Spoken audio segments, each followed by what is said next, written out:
And welcome in to the Bobby Carpenter Show. How excited are we to be here today? Super fired up with everything that is going on. It is a big weekend, Schlegel. It is a Thursday. How about that? We got football tonight. We got NFL. We got college football. We got the Buckeyes on Saturday. Huge show today. We got Ben Stevens coming up here at about 1:03. Get you all the gambling advice you need for the college football weekend. Got a game tonight, game tomorrow. Big game tomorrow, actually, Nebraska, Illinois. And then we've got a number of games on Saturday, including the Buckeyes. And we also have Buckeye beat reporter Steph Otey going to join us here, Dublin native, now living in Nashville, back up here during the season, covering the Buckeyes. So she's out there and ready to rock with everything. You know, and sometimes, like, there's things that catch your eye. Okay. Football things, sports things that'll catch your eye with what's going on in the world. You know, I watched Get Up a lot. I was on there for a couple of years. We'll play that in the morning during my morning show. And Mel Kiper was on there today. And Mel Kiper was talking about two high safeties and about big plays in the NFL. And really, it's, you know, about big plays kind of everywhere. When you have two deep safeties, for people to know, it's more of a passing defense. You have more guys deep, less guys closer to the line of scrimmage, makes it tougher to pass, maybe a little easier to run. And Mel's argument was there's not enough big plays in the NFL. You still have big plays in college football due to some mismatches, but just big plays in football in general. The passes, the deep passes down the field. Didn't like the check downs, hates the bubble screens, which I know a lot of Ohio State fans probably hate the bubble screens. They ran the heck out of them last year. Don't worry, we haven't seen many this year, and Chip Kelly's running the ball better. But Mel Kiper came out, I want to toss this up, Pat, where talking about how they should outlaw two deep safeties, two safeties deep in the middle of the field. Now, Schlegel, before I get into my diatribe as to why I think that's ridiculous, I want to hear your thoughts on changing and preventing coverages you can run to try to promote big plays or big play elements. I think part of the thing that he was mentioning, Bob, was the ability, like making them be closer to the line of scrimmage. One, they've already made a lot of rules, like you can't physically grab and reroute guys past 5 yards. You can do that in college football. Can't do that in the NFL. Two, when you think about it, 4 under, it's really, it's 5 under, right? So you have your 3 linebackers. One of those linebackers could be a nickel, right? Or a star, like we called it in college, your 2 corners. Then you got your two deep safeties. And we saw what Tampa 2 did back in the day that reduced that. But why can teams go to that? It goes back to the line of scrimmage and being able to run the football. And as soon as you start running the football more, people start getting out of 2, and they might go to a single high safety or cover 3 or that type of zone. But you got to make them do that, right? And that's he wants bigger shots. I like the chess match. That is the game of football. And if you're not successful in being able to run the football, we'll put 2 guys back there. We could even bracket a guy. Fine, do whatever you got to do. I think limiting and changing what somebody can run, it takes away from the chess match that is football. Absolutely, Schlegel. And you hit it right there. And that's what buried in all of this nonsense is. Like, you want to change 2 deep safeties? You know why teams can do that? Because they can stop the run without bringing that extra safety down. They don't need it because no team is running the ball well enough. So you hit the nail on the head. Forget adjudicating all the nonsense of what you can't do. This is like the problem we have in the United States today. Instead of saying, hey, you know what, we're going to encourage excellence and make sure like we incentivize that. No. We're just going to try to baseline the floor and cap the ceiling. So don't try to go out there and be great. We'll just help to make sure we're actually going to prevent you from being the best, but we just want to make sure that everybody's not the worst. Instead of doing that, say, hey, you know what? There's ways to get teams out of 2 deep safeties. There's ways to be able to throw the ball deep down the field. But to do it, Schlegel, you have to be able to run the football. But you know what? People don't like that. They say it's not as much fun. Well, if you can't run the football, then nobody has to come down there with that extra safety. They don't have to come up and stop it. Also, you look at how defenses are being built, and this is the ebbs and flows. It's the evolution of football, whether it's college, whether it's the NFL. You saw it start in college. Now the spread has kind of trickled into the NFL. People said, it'll never work. You can't do it. You know, protections and all these things. You're seeing spread football now in the NFL. You're seeing so much 11 personnel, which is 3 wides, 1 tight end, 1 back. You see it everywhere. It started in college. You never thought it would get there. Some teams run four wides. They spread it out. They don't line up traditionally. Fullbacks have been eliminated really in college and in the NFL. More tight ends now. So all of these things have happened. But it all comes back to if you line up, and New England did this in their last Super Bowl run. They said, forget it. All these defenses are getting smaller. You know what we're going to do? We're going to go counterculture. We're going to get big. We're going to get physical. We're going to hammer on people. And because they have small linebackers, they have smaller safeties. The guys who used to be playing linebacker play DN now. The guys who used to play safety, they're playing linebacker. And so they've changed all of that. All of those things have just twisted and moved. And so we've seen that in college football. That's why, Ryan Day, you saw 3-4 tight ends out there. You know why? Because defenses aren't built to handle it. You have to have versatile position groups. And so that is the solution, sir. Not trying to handcuff people and say, you cannot do this, or this is a rule against running this type of coverage. Do something that gets folks out of it. And I would add on to this, Bob. It goes back into the preparation and fundamentals of the game of football. And let's take Bryce Young as an example. When you hold guys out and don't allow them to get live reps for the fear of getting hurt. Is that bad? In a contact sport, that's a bad thing. They need, professionals need work just like anybody else does, right? They need live reps. There's only so many things that you can get from an inter squad, or even where they bring two teams together and do those joint days before they play in a scrimmage. There's only so much that you can get in value that you can get out of that. So you're actually putting people behind the eight ball. And that's why I truly believe we've seen some bad football. You haven't had it to where, the ones have gotten 3/4 of a game, and then they've gotten a half of a game, and then they got maybe a quarter of the game, and then they were ready to go, right? We do not see that right now because we eliminated the amount of preseason games. That also goes into Bob, like where he wants to change the rules. I look at it as it's a coaching thing. Yeah. Like be a better coach and work on these things. And again, I heard you guys talking about this today on Chip Kelly defense, and when he talks about offense and why he motions and to his point, it's this. As an offense, your job, and this came from New England, right? And I learned this with Mangenius down there with the Jets. The offense's job is to make you communicate 3 times, right? So communication on defense is vital. We want you to do that. How do we do that? We line up in a formation. We reload the formation. Then we motion to the formation. They do it because, yes, they want us to communicate 3 times, but they also want to see what defense we're in from the back end perspective. And they also want to get a competitive advantage by outnumbering somebody on that side of the football. So guess what?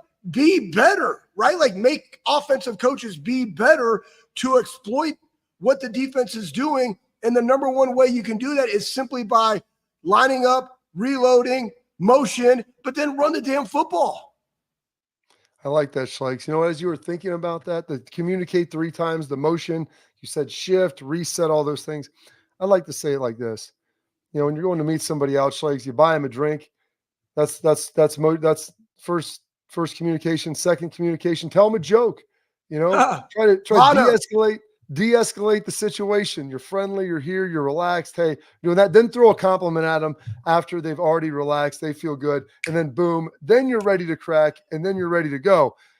This crap now where everybody, it's too complicated. No, you're seeing it here with Chip Kelly, the movement. We'll get into the motions and everything there. And also, you want to be really good, go good on good. And that's the other thing, too, is we'll get into this with Ohio State. Everybody's complaining. We want to see the backups play more. Guys, when you're building a team, you have a quarterback who's just got to Ohio State. He needs to get reps in real games with his guys. I want to see Julian Sayin as much as the next guy, Lincoln Keenholz, and some of the young guys. But ultimately, you need a lot of reps. You need some live reps out there. And that's why those guys are playing. We'll start to see why that's paying off. And then also, Schlegel, as we'll talk about this, some of the practice, the good on good, those Tuesday practices, they call them Bloody Tuesdays with Urban. That is carrying over because just walking around, jogging, pointing out stuff, that ain't it. That ain't getting it done. We got Stephanie Otey up next. That's going to be exciting. Talk a lot of Buckeyes, a lot of Marshall. But first, before we get out of here, parents, athletes, I want to tell you about this. Protect what matters most with Xport's mouthguard, trusted by professional athletes and designed by NHL team dentists. Xport mouthguards are scientifically tested to absorb those high-impact hits, protecting both your teeth and your brain, whatever Schlegel and I have got left. Xport mouthguards feature 3 layers of protection. Schlegel has them in. He's featuring it right now, like one of the lovelies on The Price is Right, including patented use of carbon fiber custom fit to your unique smile. 3D printed technology. How great does that sound? That means more protection, better performance, maximum comfort, and clearer communication. So you can focus on the game, not on your gear. Don't take chances with your safety, folks. Make sure your kids, yourself, you're protected in all your sports. Visit xsportguards.com/Bobby. Get 15% off your order. Xport, protect what matters most. Steph Otey coming up after this.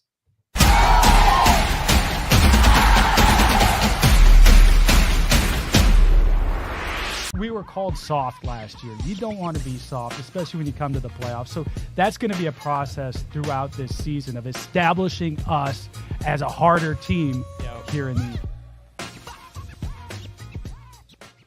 I'm Garage Beer, and this is Bobby Carpenter. Garage Beer. Beer flavored beer. Beef with an F? Okay, my bad. It's crisp and cool, and it doesn't taste like. I'm Bobby Carpenter. I drink in garages because my wife says I don't belong inside. If you like a cold breeze on your bag, drink Garage Beer. It's American, and so can you. Garage Beer. Beer flavored beer. I don't buy into this nonsense, this conspiracy nonsense that he's got his money and he's dogging it. That's ridiculous.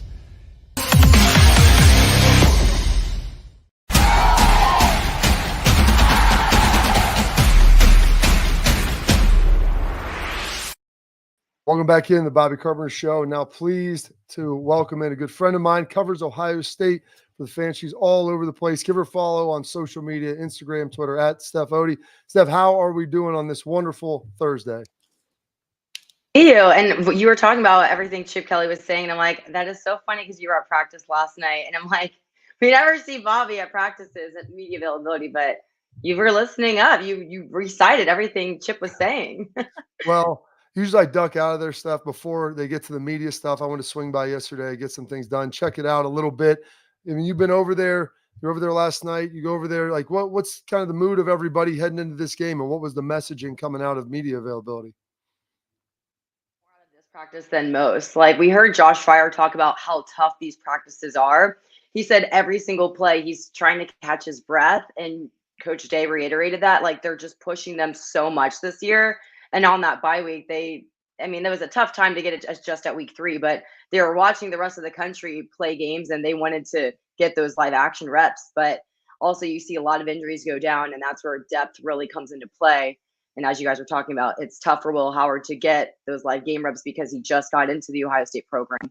But, you've only had 2 games, and it's hard to get them practice reps because you can't have the quarterback at practice. So that's kind of what they were looking at in the bye week heading into this Marshall game. So looking at how they're going to go up against their last non-conference game. Hey, Steph, talk to us a little bit about Marshall. I mean, I'm just looking at their stuff, and they really can't throw the football. So it's going to come down to running the football. Who are some of their key players that people should be looking out for matchups going into this game versus Ohio State? I was looking at that too. They're run heavy, but also they've struggled offensively as a whole. I was looking at some of the numbers on the books, and the books aren't projecting. I think I was looking. I didn't like the number 7.5 point total -210. So they really don't think they're going to put up any points. They have a new quarterback that they're breaking in. It's going to be tough, but yeah, the run game is the thing to focus on. I still think they're going to struggle to get some points on the board. So I don't see a play on that one in any regard, but I would probably look out for the quarterback, just trying to get them meshed into this new offense for him. Kind of similar to what the Ohio State Buckeyes are dealing with. So you got a chance to talk to Will Howard, a couple of weeks ago. I can't remember if after Akron or after Western Michigan. You sat down. Like, how comfortable do you think he feels right now? Just as the leader of this team, being the leader of Buckeye Nation. I mean, a guy that was from Pennsylvania, went to Kansas State, but now back here in the Midwest, kind of settling in and absorbing this role that is highly scrutinized? Said it, but they said Will Howard's the type of guy that acts like he won the job, like it's won a contest. Now he's the quarterback at Ohio State. That's like how grateful he is to have this position. I think that's so true, and he's really embracing the media. Like he will talk to us all day long.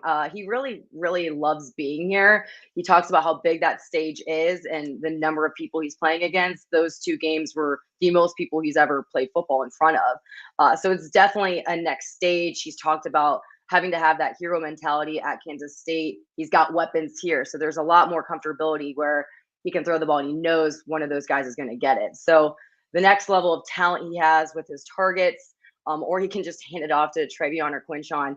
I mean, there's a plethora of options for him. I think he's starting to get more comfortable here as well. Like you have Chip Kelly, who's new to their offense as well. But they got a lot of new things coming in, and he's part of that. And they've really worked around him specifically. So I think he does feel comfortable. And he said he's happy with his decision making and making those adjustments. But I really do think he feels very much at home here.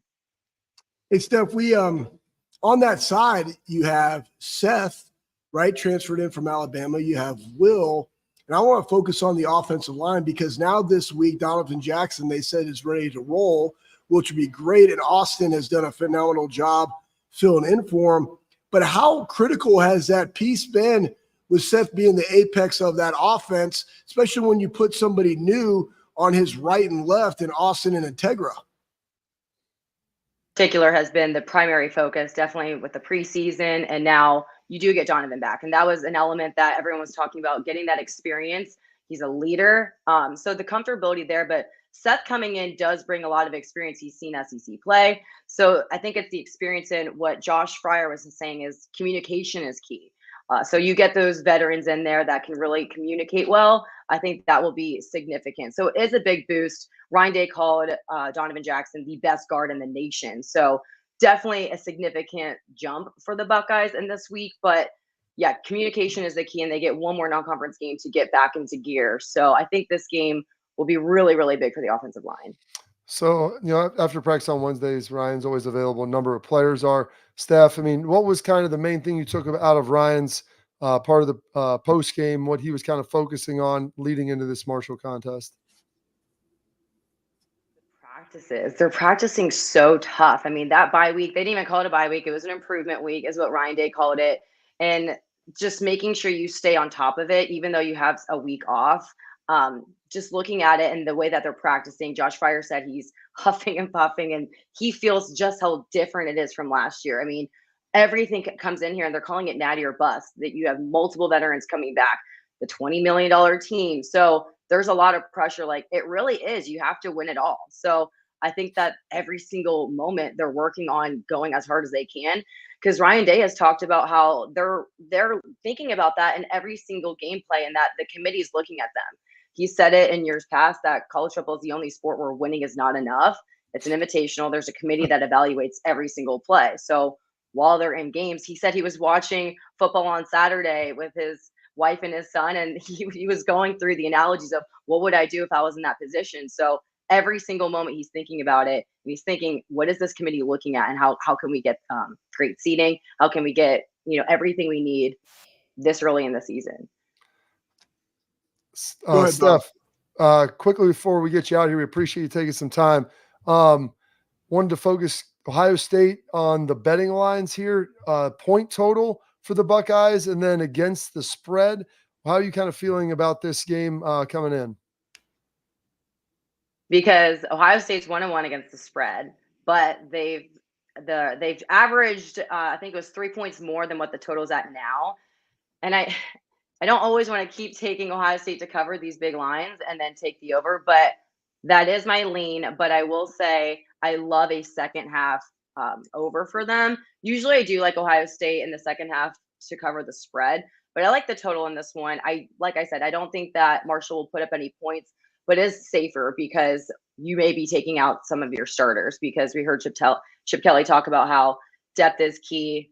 They want to get their other quarterbacks in there and get some reps because it's an extended season. So that gives you some wiggle room for the point total, and that It's not exactly a spread, but I do think that Ohio State would be putting up points, but maybe Marshall can score on our backups. But the total, I also have the over because I think Ohio State will just go off completely offensively. So I think they will be scoring the majority of the points. So I like the over. I like the Ohio State to cover, but my best bet would be the second half total.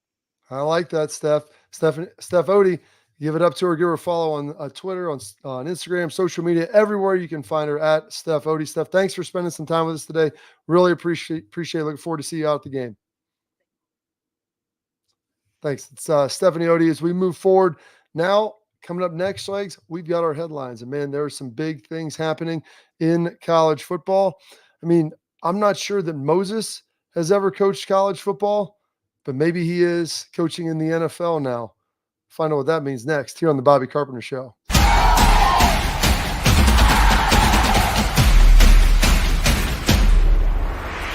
Well, how do they know I'm doing this? Did somebody leak this out? It's social media. Oh. It's just that's the way social media works now.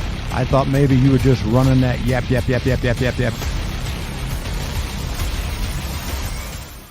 Welcome to Big Play, a sports media team that started back in 2014, and now we're not in a garage. Look at us, incorporating some of Cleveland's favorite sports personalities, bringing you fun and compelling content from downtown Cleveland. Coming to you live from the shores of Lake Erie and Burke Lakefront Airport, join Team Big Play for all the best sports talk in Ohio. Check us out on social media at Big Play, bringing you fun and compelling content from downtown Cleveland.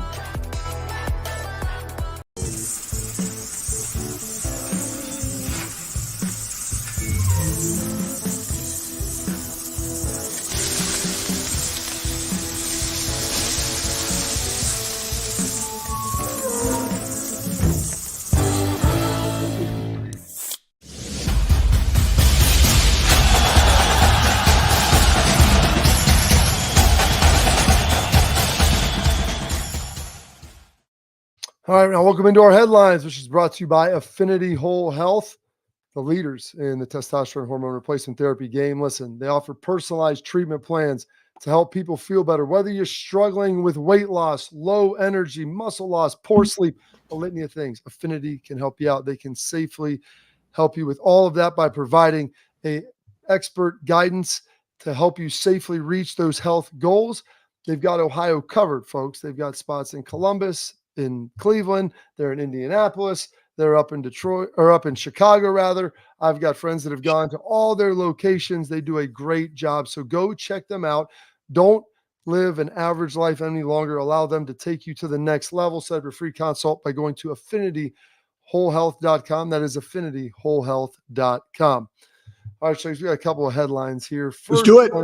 That I saw involving Jim Harbaugh. And I'm glad Jim Harbaugh is not at Michigan anymore. He'll always be the former Michigan head coach to me. But, you know, whenever you have guys coming out there talking and making these big outlandish statements about, you know, coaching football till they die, all these different things. And Jim Harbaugh had an unbelievable statement. And so, I mean, you're a guy of faith. You read the Bible. You'll love comparing yourself to all kinds of Old Testament figures, just like Jim Harbaugh. Jim Harbaugh comparing himself to Moses, Schlegs, you know, and he said, just like Moses, I'm going to lean on my staff, which, you know, or die on my staff, leaning forward, coaching football, kind of like Moses, looking over the promised land. Maybe that means Jim Harbaugh is never going to win that Super Bowl in the NFL, and he's alluding to it. The best he got was that national championship. I don't know. But it's one of the great lines that I've ever heard. And I'm glad he's there with the Chargers now because I can actually laugh at it. And DK and JK likes him, you know what I mean? So, which is comical in and of itself that he just must be different when you're around him, you know? So I'm going to say this. That's a great point. It's a great point. That means you hired the right people. And too many times we think that the CEO or the leader of a organization, or, you know, there's a variety of different businesses out there based on the scale of your employees, right? It goes family, it goes tribe, it goes village, city, nation. That's all about how big, how many employees you have in it. The guy who's running it, the gal who's running it, remember, the dude, right? It's not a gender, it's a lifestyle, but whoever's running it doesn't have to be the end all be all in all areas. So it's up to you to hire well. And what he's basically saying is, I have complete faith and trust in my coaching staff because they know way better than I do. My job is to be the facilitator and bring them in to allow them to be elite at what they do, and that is coaching football in their units. So that's what he's really saying. Basically, kudos to those guys. I'm gonna lean on them. Yeah, that is pretty good. You want to lean on them. You want to make sure that they can help you out as much as necessary. I just envision like an old grizzled Jim Harbaugh. Schlegel's just leaning there. He's got like his staff. He's like leaning on, looking over the field. I love the metaphor of it, of leaning on your staff. You always say, Schlegel, it's tough to work in the business or on the business when you work in the business. Ryan Day, I think, got that now as bringing a great staff. You have Chip Kelly call some of the plays. I love watching Ryan coach now because he can be so much more involved with the totality of it. Yes. Jim Harbaugh got it. That is tremendous. All right, one other thing that we've got here, and you schedule these big home and home games. Ohio State didn't have any this year. We just got out of a series with Notre Dame that was home and home. I believe, Schlegel, they have Texas coming up next year and the year after, and then possibly Alabama or Georgia a couple years after that, or maybe it's Bama and then Georgia. I don't know, but they have two big SEC monsters coming up here relatively quickly. And you play those games one home, and then you call it home and home. Then you have the home game for your opposition, and that's how you do it. You never play that first home game and then cancel the second if you have the return trip. You just don't do that. So Ole Miss went to Wake Forest, beat the brakes off of them, did their part of going on the road for Wake to have a home. Now it's Ole Miss's turn to have the home in Oxford. They canceled it. Lane was not happy about it. The university's really not commenting on it, but Lane was going to comment for him because that's what Lane does, and that's why we love him, because he's going to give us a little more action, a little lanyap. And he said, it's kind of an unwritten rule that you don't do that, Schlegel, and it makes sense. You can't say, hey, we'll play at my place today and your place tomorrow, and then after we play at my place, say, by the way, we're going to cancel. We'll buy you out of the deal, even though you need to pick up a Power 4 game as per SEC rules. Have fun trying to deal with that nonsense. Yeah, that goes kind of like that'd be like you guys going on a double date. Oh, yeah, we're going to go. It's on us this time. We're going to go to this restaurant. And then, hey, when are you guys going out? And, oh, psych, now we're going to go with this other couple. And then like, you just left straining and you never got yours. Kind of unwritten rule that we get this one, you got that one, right? Like, I think you've done that to us multiple times, Schlegel. I didn't realize that is not true. That is not true. That is not true, Bob. Yes, 100%. 100%. I try. Normally it's just me because I live in multiple places. But the best of this, right? So you just read the comments on here. Tell us more, Captain Ethics, right? Isn't it an unwritten rule that you don't leave a top-tier college football program for another one right in the middle of the night without giving them a notice? Hey. And listen, there's a lot of rules, unwritten rules out there. And Bob, was it? Because I heard Danny Cannell going off on Ohio State's schedule, like play somebody already. I thought we were supposed to have Washington. We were earlier, and it got canceled because they. That's what I'm saying. Like we can't, because they came to the Big Ten. We can't do anything about that. It's not like Ohio State. I mean, honestly, here's the my opinion. Ohio State was the first one that started this when we had Texas in 05. Like that was the first of the first, Bob. Ohio State always schedules big. They always have those big home and homes, and sometimes the teams don't end up being very good. They had the Miami matchup, Schlegel. I think you were part of maybe the second one of that. Like Miami wasn't very good then. Like that's part of the problem. Is some of these teams you schedule them a decade out, they're supposed to be good, and then they don't end up being great. They had a Cal situation. Well, when they scheduled it, you had Marshawn Lynch, Aaron Rodgers, dudes like that, and then Cal wasn't any good anymore. So obviously another issue that you had to deal with. But yeah, here's the thing, folks. The comments are always better than the story. So listen, follow us here on YouTube. Follow us on Twitter at Bobby Carp Show, on Instagram. Follow us everywhere. Leave comments. Make sure you're liking. Make sure you're sharing with friends, telling us all about it, because we want those great comments to be in our inbox so we can talk to them and read them up. Because next we have Tailgate Talk. We're going to dive into some of those questions that you have. Stay tuned here on the Bobby Carpenter Show.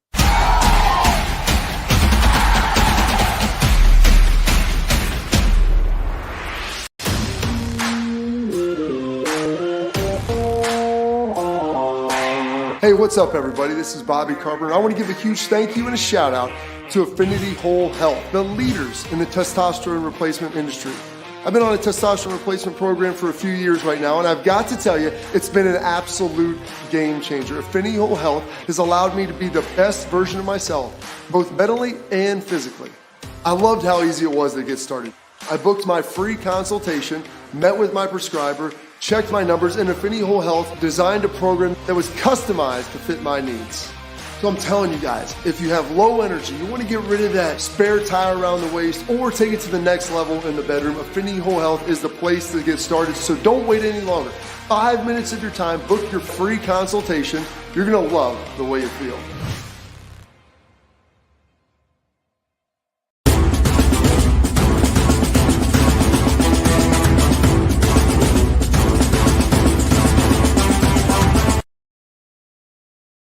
All right, now we're into our tailgate talk. Thank you so much, Tailgate Talk. It's the question time where we answer the questions for the fans. And listen, Tailgate Talk is brought to you by our friends at Real Truck. Bring your truck alive with Real Truck, the #1 truck accessory brand in the United States with top-selling upgrades for the ultimate tailgate party. They're absolutely tremendous. Schlegel and I have got a ton of stuff from Real Truck on the truck and on my Jeep. So gear up for the season and bring your truck to life with realtruck.com. All right, Schlegel, we heard Steph Otey kind of touch on this. Ohio State has been playing without their guard, Donovan Jackson, left guard, All-American, maybe the best left guard in America. Austin 𝗟𝗓𝗪𝗘 has filled in really nicely. And you know how you fill in nicely, Schlegel? No one knows that you're in there, and no one noticed that there isn't another guy that was playing who was really good because you haven't been giving up sacks. So you can throw this up. Ryan Day said, hey, you know what? D-Jack, our guy, Donovan Jackson, boom, he's back in the saddle and ready to go. Big impact for the Buckeyes, yes or no? Oh, yeah. I mean, obviously it's a huge impact because next week starts a Big Ten play going and playing on the Peacock, right, Michigan State. So you also want to have the continuity there as well of what is your actual starting offensive line that you had projected before going into the season looks like. Did you say projected? I did. I mean, projected? I know. I put that on purpose. Okay. Oh, anyways. No, yeah, you're welcome. You're welcome. Thank you for calling that out. But that being said, no, it's going to make a big thing because obviously he's been going through practice, but you got to be able to go and adjust. Like that's the thing, right? In practice, we know what they're doing. There's a script that they're running. They've gone over things in the meeting room. The difference is in a game, you're going to see things that you didn't necessarily see on the script and being able to adjust based on the call that Seth's giving. You have to be able to do those things live. That's why it's important. Boom. I love it. And Austin's done a great job. You know, people talk, does he switch over to right guard and compete there with maybe Tegra? What's going on right there? Carson Hinson was taking some reps at right guard. You know, could he be involved? Austin said, hey, I'll play wherever. 𝗟𝗓𝗪𝗘's been doing a great job. He can fill in. And the best part is now you've got depth. You created experience. And so if something happens, you've got the ability to rotate around and you can bring some other guys in. The offensive line, let's not forget, was the big question mark entering this season. They looked like they ran the ball pretty darn well. They had the receivers involved in it. They were getting in 4 tight ends. I'll tell you this, Schlegel, defense was kind of kicking their butt a little bit for most of camp. You saw it. I saw it. I mean, some of the fans saw it. I mean, they've been getting an inside run. Offense has been bringing it, and it's been fun. A lot of different formations and personnel groups. So I look for them to step up and try to keep pounding the rock. All right, if you want advice for this weekend to earn a couple of shekels, the guy that has all of the knowledge that you need for the big games, and there's a couple of them that you're going to want to see, Ben Stevens from Sports Grid Radio is here next to give you all you need on the Bobby Carpenter Show.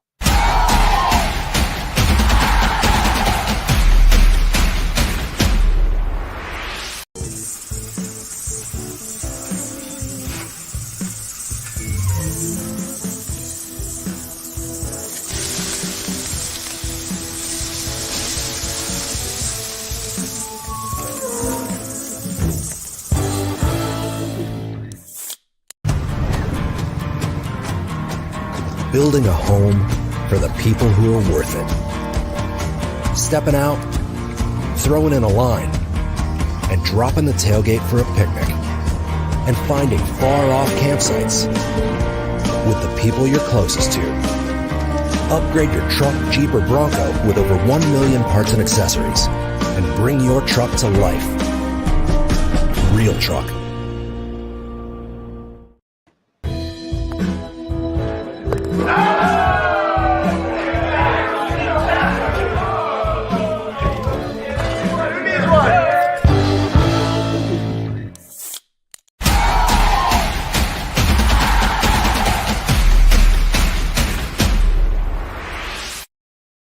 All right, now welcome in with our guy, Ben Stevens of Sports Grid Radio. Gosh, I love talking to each and every week, Ben. You jump right off your show. You jump right on here with us. So, I mean, I don't know. I would like to think you're warmed up more than fatigued because of the amount of knowledge you have in your brain, ready to rock. Some big games this weekend. I mean, you could arguably say that Oklahoma is the center of the college football universe with the games that are going on. Pick your poison of which one you want to start with, Big 12 or SEC, and let's get rolling. Yeah, let's go right into it. Let's go to that marquee matchup, prime time, under the lights in Norman, Oklahoma, which is a very rare case for this game, guys, to see Oklahoma catching any points at home. Brent Venables became the head coach in 2022. They have never been a home underdog. That includes his first season when they were just a 6-win football team. In fact, this is the first time a ranked OU program has been booked as a home underdog, getting more than 4 points since at least 1978. And it's not 4, it's not 4.5, it's not 5. It is now north of a touchdown in favor of the Vols. It seems drastic. It might be SEC opener for both teams, SEC debut for the Sooners as a program. Of course, a lot of familiarity on both sides. Josh Heupel back in Norman when he won a national championship with OU, who was the co-defensive coordinator, Brent Venables. When he started as an assistant quarterbacks coach and offensive coordinator for OU, who was on the defensive staff for a few years, Brent Venables. These guys know each other very well. We know what this game means individually and emblematic of these two programs. But when you look at Tennessee, the reason they are such a staunch road favorite is because they have been the best cover team in the country this year. They are one of 4 FBS programs that have been booked as a favorite in all 3 games this year and have covered the number in all 3. Ole Miss, Nebraska, and Texas, the other 3. But what the Red and Rebs, the Longhorns, nor the Huskers have in common with the Vols is their cover margin. Tennessee, who has been favored in all 3 games, substantial favorites. Last week, laying 49.5 against Kent State. They have covered the number by more than 27 points per game on average margin. It is ridiculous. They're not just covering laying 10.5. They're covering by more than 4 touchdowns per game, basically. And it's why 7.5 might feel a little bit light. But this is the first true road test for Tennessee. They went to Raleigh against NC State. It was a neutral site game in Charlotte, rather, so not actually in Raleigh. But first true road test, conference opener. Tennessee's been a great favorite under Josh Heupel. They're now 22-9 against the number since the start of 2021. In SEC action, though, only 11-13 against the spread in that time. I don't know if I'm going to bet Oklahoma with the points because I think OU has some glaring weaknesses on offense, and Tennessee's defense probably does not get enough credit because of the offensive numbers we have seen. But it might be a stay-away spot now with the spread higher than a touchdown in favor of the Vols. Man, bro, you're amazing. And I mean, Like, and again, you're welcome. And it's like, listen, 191, we talked about it earlier, 191-13 in 3 weeks. Like, that's crazy. Yeah. And so that's why that number seems a little ridiculous. But it's also for the fact that Oklahoma can't rush the football, and the only way to stop that offense is to be able to run the football. Like, that's the biggest matchup that you're looking at in this. I had this game up here. Talk to about this. What? He's got to get to. We got to get to the other game first in the Sooner State, the one in Stillwater. Oh, fine, we'll do that one. I want to go to the one I want. That I care about. Illinois, Nebraska. That's a tight leash, Schlegel. We'll get tight leash that Bobby Carpenter has on the show that bears his name. Goodness. Well, don't ramble around, Ben. I want more of you, less of him. Utah, Oklahoma State. I'm seeing this thing around a field goal in Stillwater. I think Cam Rising playing is going to be a huge piece of it. Where are you seeing this line? Does he play, and what do you like? So, Bobby, that's the question, right? It's almost deja vu, or maybe it's more of a harrowing experience than just deja vu if you bet on Utah at any point last year, because Cam Rising missed all of 2023, and up until the regular season finale, we didn't know if Cam Rising was going to play in a game or not. Kyle Whittingham famously, or infamously perhaps, has said, we do not give updates on injuries unless they are season ending. And we do not expect Cam Rising to miss yet another season, his 7th of college football. But the reason I bring all of this up is because Oklahoma State opened early in the week, 2.5-point favorite, consensus in the marketplace. Home field advantage in Stillwater, where they have been great, makes a ton of sense. And then almost instantly, Monday, Tuesday, early on Wednesday, line flipped back to Utah. They were laying 2.5 on the road in Stillwater. All right, there's your indication. Before Whittingham tells us, before Saturday begins, Cam Rising is going to play. And now on this Thursday, Oklahoma State is back to a 2.5-point home favorite. Does that mean people who know things behind the scenes are hearing that Rising has not practiced yet? I have no idea. So I do not feel comfortable betting this game. And it's not like one of those things where we're going to get an injury report today and tomorrow. So we'll have an idea on if Cam Rising is going to play on Saturday or what his percentage of availability might be. He's 85, 90%. We have no clue. And that's the way that Whittingham likes it. So when you look at a Utah team that has been a great underdog under Kyle Whittingham, 4 programs since Whittingham became the head coach in Salt Lake in 2005 that have been an FBS program for all of the last 20 college football seasons that cover in more than 60% of their games as an underdog, Utah is one of them. But if the Pokes are an underdog at home, you got to take the points with Mike Gundy, as we saw last year when Oklahoma State was not expected to play for a Big 12 championship and did, because they were both 4-2 straight up and against the spread as an underdog before they stopped covering numbers when the books figured it out and flipped them to the favorite in their final 3 to 4 games of the regular season. The main concerning thing, though, in this game, outside of who is favored, who is not, who is going to play, we know Ollie Gordon II is going to be out there against the Utah defense that is incredible up front, as they always have been under Kyle Whittingham. Can OG2 get going? He's rushed for less than 50 yards in each of the past 2 weeks. He's played in 17 games now since the start of last season. He has rushed for less than 100 in 7 of them in total. Last 2, he has been less than 50. That's a key matchup if Oklahoma State is going to win outright as a dog at home or cover as a short favorite by the time we get to Saturday afternoon in Stillwater. That's crazy that it's going back and forth like that. So isn't Nebraska favored by more than a touchdown at home versus Illinois? Yeah. Schlegel, it's another line that's been moving. It was 9.5 when it opened. Tell us about it. Tell us about it.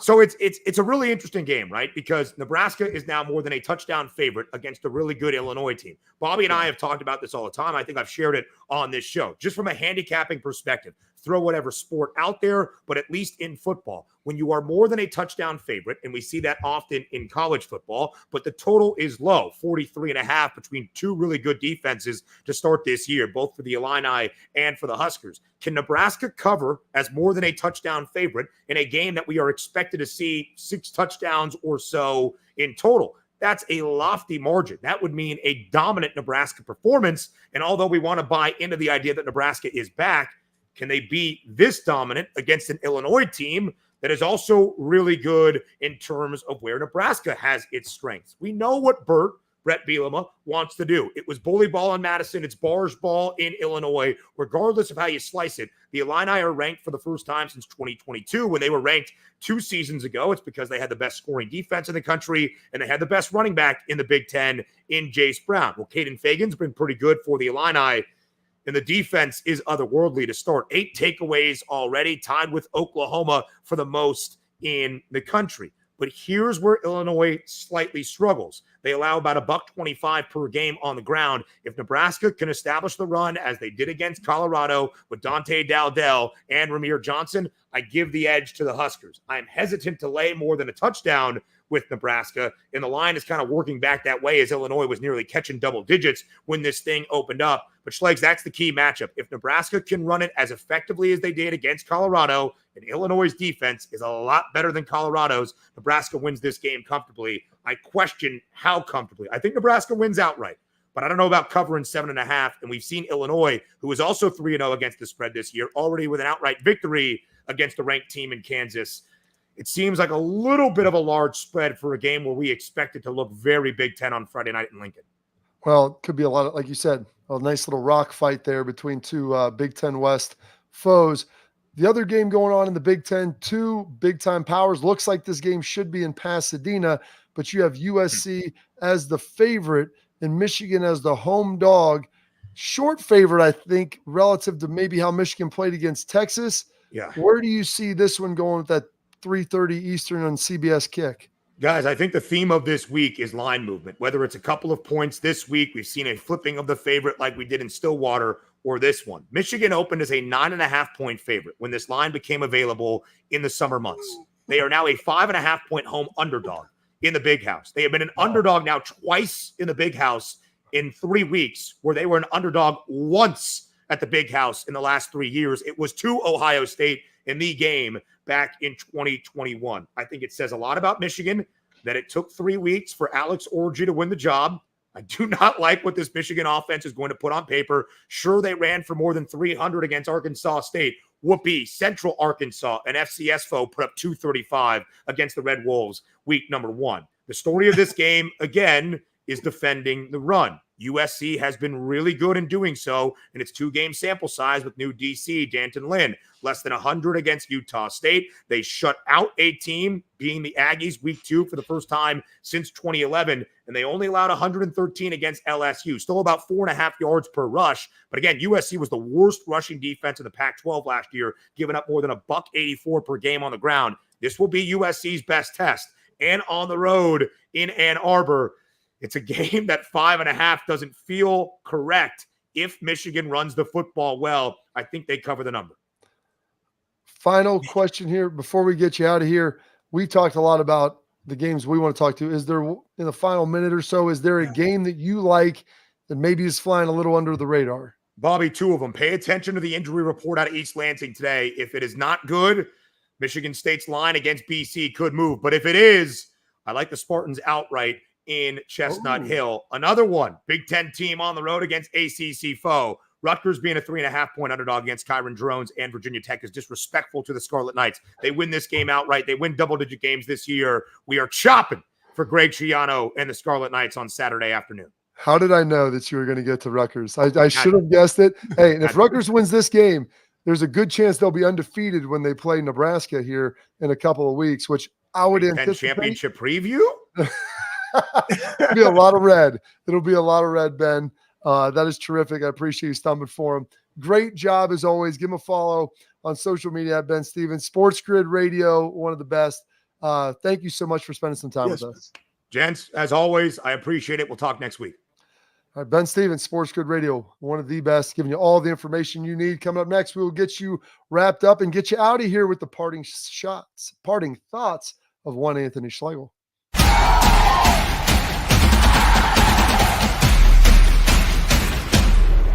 We were called soft last year. You don't want to be soft, especially when you come to the playoffs. So that's going to be a process throughout this season of establishing us as a harder team here in the. I'm Garage Beer, and this is Bobby Carpenter. Garage beer. Beer flavored beer. Beef with an F? Okay, my bad. It's crisp and cool, and it doesn't taste like. I'm Bobby Carpenter. I drink in garages because my wife says I don't belong inside. If you like a cold breeze on your bag, drink Garage Beer. It's American, and so can you. Garage Beer. Beer flavored beer.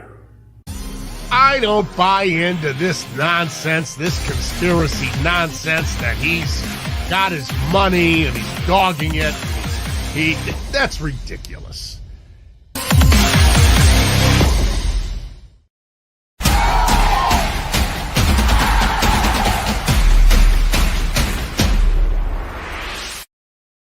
Big show today, Schlegel. Steph huge. Otey joined us. Ben Stevens got a lot of Buckeyes, got some national gambling advice. Tomorrow's show, focus heavily in on the games, dive a little bit harder into that Ohio State-Marshall matchup, and get you ready for the weekend. Sir, 30 seconds. The floor is yours. 30 seconds. Hey, guys, we got 3 games to another bye, and that's really what this has all been about. That's why you had improvement week. So we're really also going to see a lot about what we're going to get in the future. MSU, that's the game I'm excited to watch.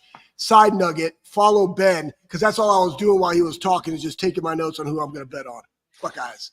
Absolutely. The fact that he dropped out there 4 teams that have covered every spread as a favorite: Tennessee, Ole Miss, Nebraska, and Texas. Put that in the memory bank, folks. That's all the time we have for today. Thank you for tuning into this edition of the Bobby Carpenter Show.